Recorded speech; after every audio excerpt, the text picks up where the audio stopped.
Hello, my name's Duncan, and welcome to Back Away from Donkey and Bath Books. And Ruby just popped in. Here she is to say hello. She can't stay here for the whole of this because I can't hold her. But I've got this little Ruby roundhouse. Hey, you give everybody a good look. I need to put you down because I've got to look at bits of paper. Today's a tag day. I was tagged by the wonderful Michael Romeo, who's sunning himself in Florida with his Yorkies. So he tagged me and go and visit his channel, Michael Romeo Does Books, and he tagged me with the Life in Genre book tag, which I think a lot of people have already done, and it's quite a little complex thing. And I'm just going to put little Miss Ruby down a second because I need to look at a piece of paper. Because there's about 15 questions I'm going to be doing. Yeah, it might be a few cuts in this one today, just because there's some noises going on outside, and my other little dog is a bit of in a coffee mood at the moment, so there could be a few little cuts in here, but I'll try to make them inconsequential. I won't do weird zoom-ins, I promise. So yes, I was tagged by Michael Romeo, and this tag was originally done by Lecton at Reading from the Depths, and I didn't know his channel until this tag, and I came and looked at his channel, and I've just subscribed to it because it's got some really interesting stuff on there I'm looking forward to dipping into. And this is called Life in Genre Tags, and I'm going to give you a link to his original video on this because it's quite complicated, but basically you have book genres and questions. It's all about your life, so it's not really about books, but book genres, and you have a main question, and then you have subgenres, and you have other questions.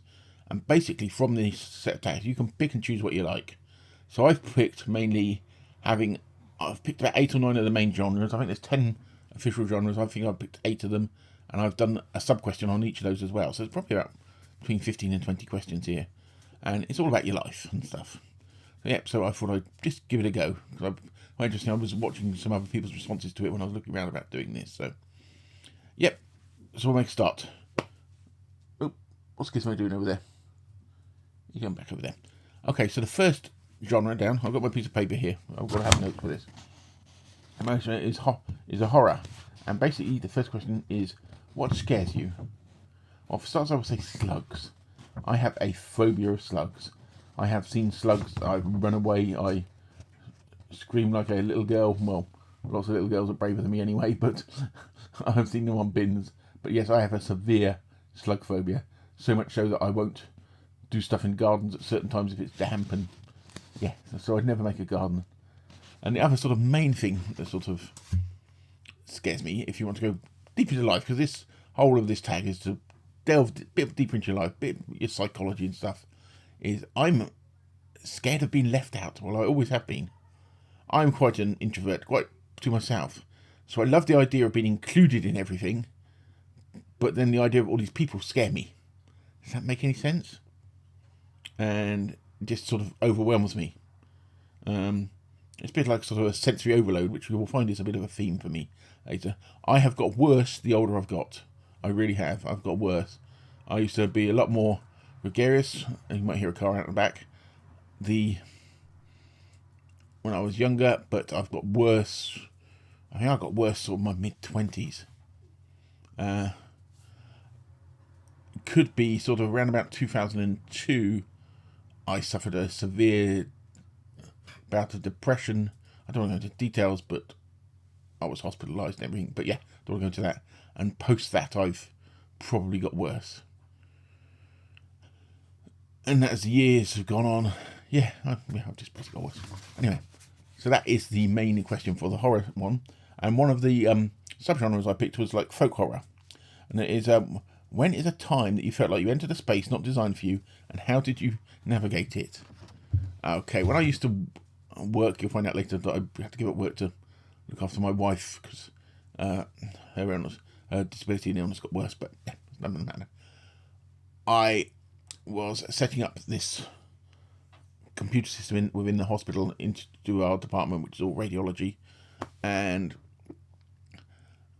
the whole of the project was mine, but my boss was the one who was going to all the boards and telling them about it. Well, the day before she was meant to give a presentation to the board about this, she said, "Oh, by the way, I'm going on holiday tomorrow. You're going to have to present this to them all." So I had to, the following day, with no notice, I had to go and present this huge computer infrastructure thing to them, and I'd not planned, I'd not done anything for it, and I felt I was totally out of my depth, but I knew the systems in and out, and I knew all the medical stuff because that's what I'm trained in as well. And I just sit there, and how did I navigate it? Well, I just sort of made it up as I went along, just blagged my way through it, which I've done a few times in my life. I knew my stuff, I knew my stuff, and I just knew I had to just do it, and I did, and it was successful and stuff. But yes, that's one of those occasions that comes to my mind. Okay, so that's the horror one done. Now we're on to, obviously, my favourite, science fiction. What is something you have done that is beyond belief, something you don't think you could accomplish until you actually did it? Well, I've done a few things that come to mind. The first one is, when I was younger, a lot fitter. I was, honestly. I used to cycle and I used to race a lot of mountain bike racing. And I've done a few races in the past. I'm running later, about 10 years ago, I was running a lot. I ran a ultra marathon, 100-mile and stuff like that. But the one that always sticks in my mind is 1987, 88. I did the Three Peaks cyclocross race. And cyclocross, if you didn't know, is on a drop handlebar bike with 35mm tyres, like that. So part of it is on road, part of it off road, and you end up having to carry a bike at points. And the normally shorter race is about 45, but the Three Peaks is a special one because it's in the Lake District, and you go over the highest peaks there, which is Ingleborough, Whernside, and Pennygent, and it's about 50k, I think it was. And there's a lot of carrying a bike, and even though I'd done 24-hour mountain bike races before, I've done some really long ones.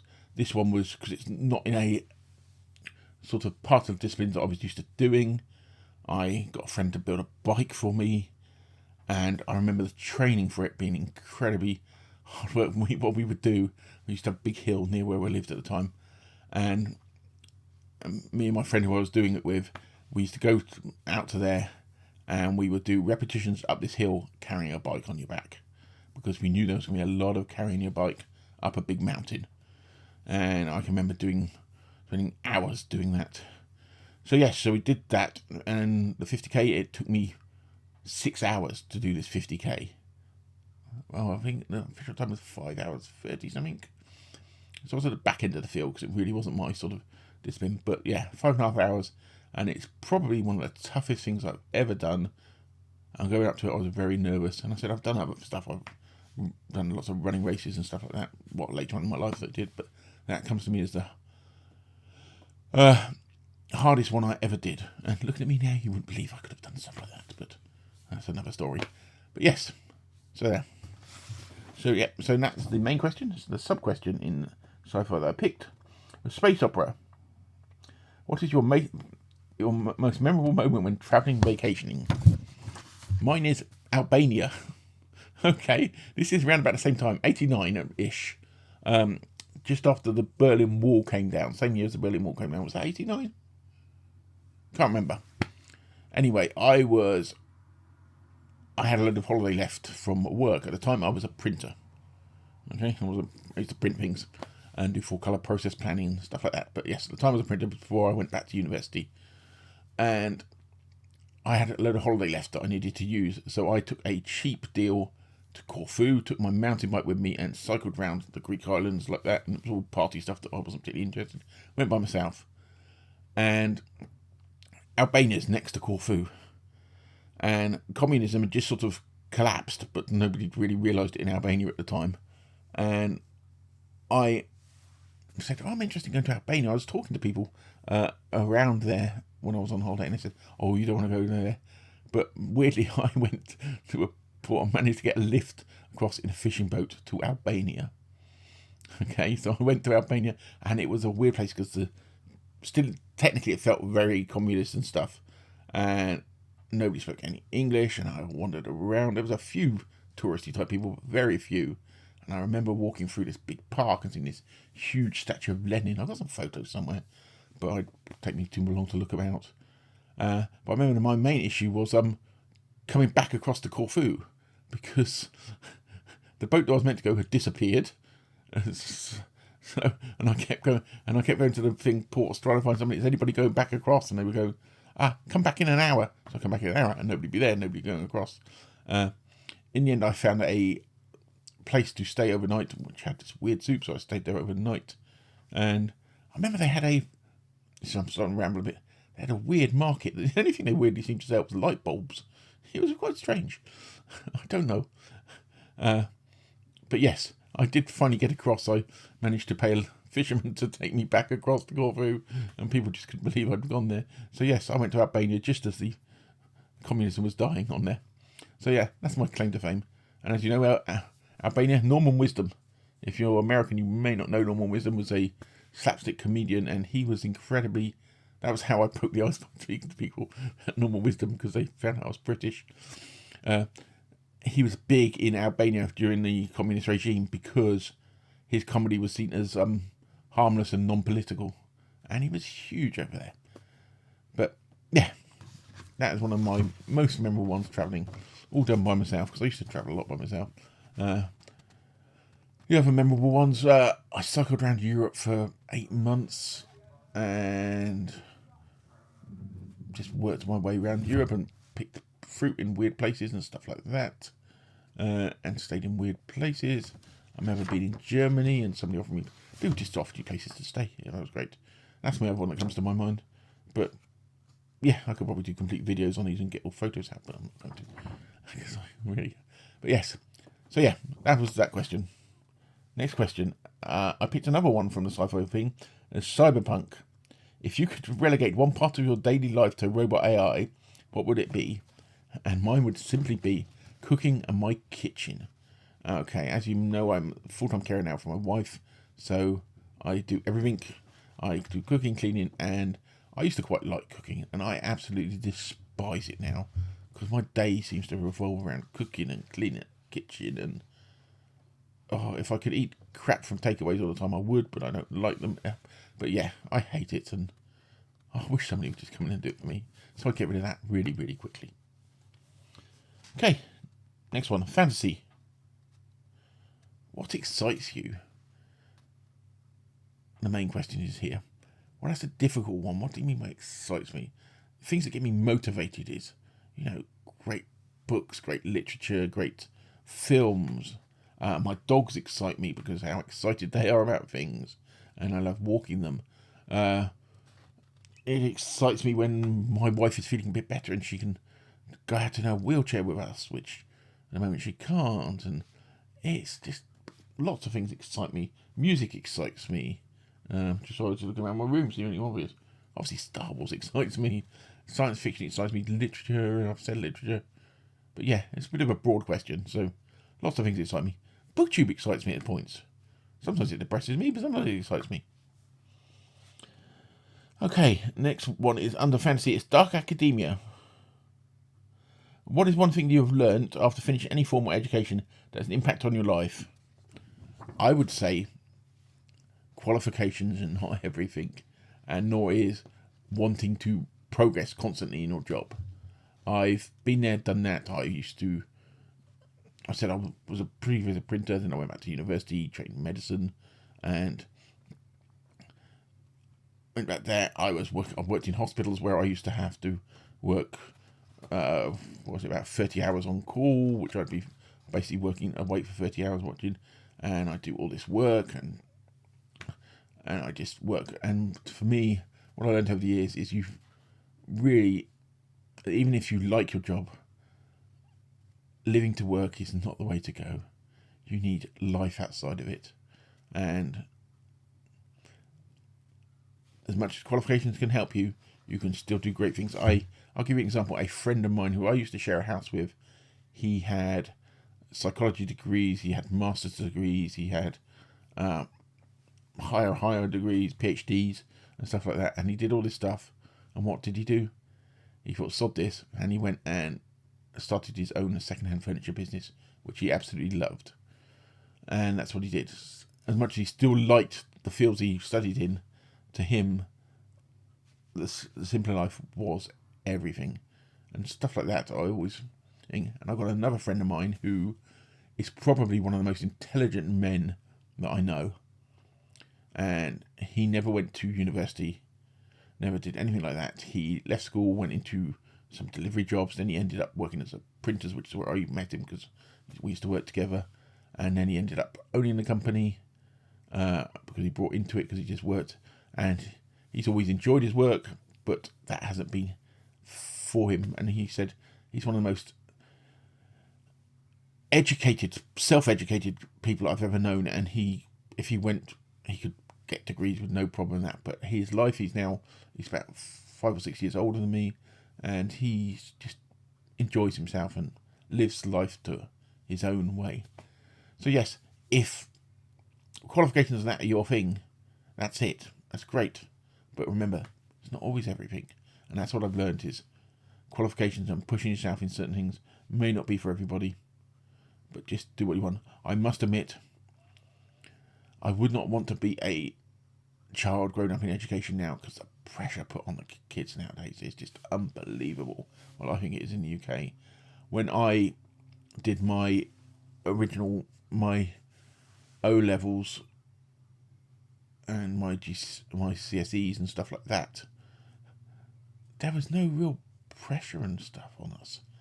I just did them. My parents didn't really, oh, you're doing that, that's it. There was just no big pressures, no thing. We did them and I got pretty good grades and that was it. And then I went off to art school. Do some art stuff. But yes, there was no big pressures. Anyway, I'm rambling a bit now. Let's go to the next question. This is on the thriller suspense genre. What makes you anxious and keeps you up at night? I would say everything and anything. I said since what I said earlier about early 2000s, I'm not going to go down that thing. And obviously since I've had to give up work and that, I spend more time alone and I get stressed about the simplest of things and things will overplay in my mind. My mind gets too busy late at night sometimes. And it'll be a silly thing. I get very obsessive things. If we get a bill through the door and I know it's got to be paid, fine, I want to pay it. But if for some reason it's not got paid immediately, I will stress about it until I've paid it. And if for some reason you can't get confirmation of it. Like my little Pepe, my little Shar-Pei dog, she has, I said we've had her for just over a year after we sadly lost our Labrador and stuff. She's coming to a dog that actually managed to read me very well. So when I get these stresses up and she comes up and lays her head in my lap, I'm going to put a little picture of her up there, a little wrinkly Shar-Pei, and she just comes up and lays her head into me, just tries to calm me down. And that's made a huge difference to me, weirdly. So, yes, I will stress about anything. I'll stress about BookTube. It's ridiculous. But, not a lot I can do about it. I said I've got worse over the years. But hey. Okay, so under that thriller genre, there's a part of the subgenre is techno thriller. How long could you last without your phone? I would be happy not to have it. Yes, I'm using the video camera off the phone now, but I'd use a separate video camera. I would do a screenshot of what my phone looks like now. I have got it into black and white. I have taken everything off it. I haven't got a browser on it anymore. The mail is hidden. I very rarely use it. It's there to receive phone calls. I've made it black and white because I don't like things shouting at me. There's no YouTube on there, so there's no browser on there. The only social media I've got on there, I've got Instagram because I follow some dogs. I like to see dog pictures, and the rest of it's on there just because I have to. If I could go back to just using this phone I found the other day, which literally was a phone that you could text and had Snake on it. And I love this little phone, and I still do, which is probably why I've kept hold of it. I would. But I have a iPhone that can do lots of things, and I've cut everything out of it. I said that's the only social media. I've got Voxer on there because of some people, especially BookTube, contact me via that way. But really, I could do without my phone. If I didn't have it, I would be happy. I hate it, and I hate people being tied to them. I said that's why I made it literally black and white because it discourages me from looking at even more. And I said there's no browser on there now. I could download one if I had to. The mail app I've taken off the front page. If you look on the image that I put up there at the bottom, there's a thing for contact connects to my Plex server, which is where music and videos are, which I just use it to put that and just some music apps and stuff like that, and Audibles on there. And that's about it, really, because I just hate using it and I don't use it. And I hate this assumption that everybody's likes them. But yeah. So yes, get rid of the phones. It wouldn't worry me at all. But then maybe I was lucky that I grew up in a time that nobody had them. Next one. Oh, I'm still on the action adventure, didn't I? Oh no, that was full of suspense. We're on action adventure next. What thrills you? Something you do for fun, other than reading? Art, photography. I love being outside walking my dogs. I did A-levels in art. I did apply for art college when I left school, but there was 500 people going for 8 places and I did not get in. So I continued to do art for myself over the years, and I still do a bit now because I enjoy it. So that makes me relax, and I really, really enjoy it. And obviously I like my reading, and I love watching films. And those are the main things that relax me, because I spend most of my days by myself, because Rosie, my wife, ends up having to sleep a lot of the time, and so I'm just doing house stuff and looking after the house and then making sure she's okay and looking after her. So I spend a lot of time by myself, and so the things that excite me are little things like taking the dogs out, and I don't know, I'm just rambling now. Anyway, question on that. Under action adventure. Oh, writing. Writing's everything that excites me. I started writing the past couple of years. I write stuff on my blog, which, by the way, is getting a bit of an update because I'm changing service soon. Just reviews and things, but I also started writing a couple of years back some short stories and bits like that only I read. And Weston, when it's time for work, you get on a horse. When it's time for fun, you get on a horse. How do you manage your work, booktube, and life balance? I have to fit it in around what my needs are of my wife after Rosie, and obviously the other stuff I have to do. I have a problem at the moment that I've got all these ideas, and I've got half finished. I've got notes on the computers, I've got notes in notebooks, and I need a way to organise it to make myself more consistent and have a bit of a backlog and be more organised in the ones I'm doing. So if any booktubers out there want to give me some advice, I'd love it, because at the moment I'm struggling to keep organised, and I really love doing the booktube stuff, but at the moment I'm struggling with my organisation, and I need to get it better sorted because it's annoying me. As somebody who's quite obsessive and compulsive about certain things, the fact that I'm so disorganised in this part is really, really annoying. So yeah, listen to that one. So, and also in action adventure, we've got superhero. And who's been a real life hero in your life? I would say Rosie, my wife, because she goes through more pain and more downturns than anybody I've ever known in my life. And I said we've been together for, how long have we been together now? For 25 years. A long time. And I've seen her go through ups and downs, and she just takes in her stride. So yes, I'll do that one. So next genre is mystery crime. What aggravates you? I think what aggravates me is when we get promised stuff and it never happens.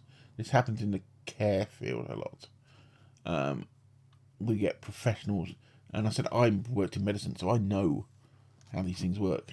And you get promised stuff, and then people don't follow up on it, and that drives me out of the bend. And then I have to chase everybody up, and then we end up having to fight for every little thing, and it wears you out of things. You know, for me, somebody who hates speaking on the phone, who hates speaking to people, that sounds bad, but yeah. And when I've got to chase people up constantly for the most basic of stuff for care for Rosie, and it's hard work sometimes. And every time that happens, it happens so many times. Every time we want to deal with something, I just think this is going to go wrong, and I'm going to chase it up. And 9 times out of 10 we do. And that's mystery crime. And one of the sub questions of that is procedural. Do you find sticking to a regular routine to be liberating or stifling? It would be liberating if I could, but I find it very difficult too, because Rosie's condition varies and what I do. But I'm trying to, I said my problems with booktube stuff earlier, I was saying that, and I really want to get into a good routine with that, because I think it'll make it easier to do off-the-cuff videos and easier to do planned videos if I can just get some weird organisation going. So yes, I brought it back to BookTube again. Okay, humour. What makes you laugh? What makes me laugh? Can be anything. People falling over can be funny.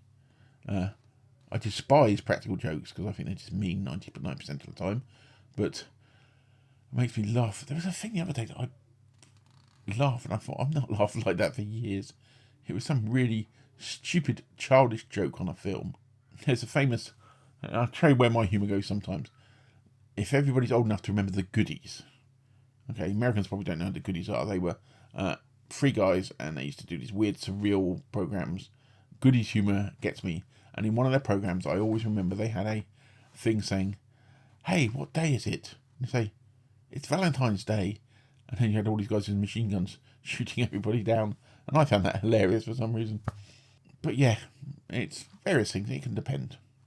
I'll say one thing about my life with Rosie, even though the caring stuff can be hard and stuff sometimes, is that we laugh a lot. We do.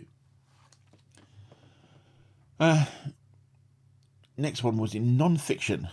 What inspires or motivates me? That's quite a difficult one. I think what inspires me is the fact that, we're here. We've got to do something with it. And I have people that rely on me, and I see Rosie who struggles every day, so if she can do stuff, why can't I do stuff? And as much as I struggle with mental health stuff at points, because of this, it inspires me. And then I see what other people do, and they inspire me as well. But people inspire me in different ways. It's quite a difficult question now. Outside of reading, what does an afternoon of self-care look like? Depends how you count self-care. For me, sometimes it's silence. I like a bit of silence, and I don't get enough of silence, which is what I'd like. But it would just be walking. I live in a beautiful place. We live in a bunch of islands. We've got the sea by us. And for me, a gorgeous self-care would be me just walking some of the coastal paths and the beach and that with my dogs. That's self-care. I don't get to do enough of that.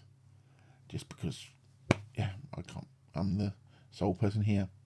But yeah, that's what it would look like. And then contemplative fiction. What is the meaning of life? Well, we all know that. It's 42. That's it. That's what the meaning of life. And then poetry. What is something ordinary or mundane that you find beautiful and extraordinary? It sounds weird. Brutalist architecture. I love brutalist architecture, and I love the designs from the late 60s, early 70s.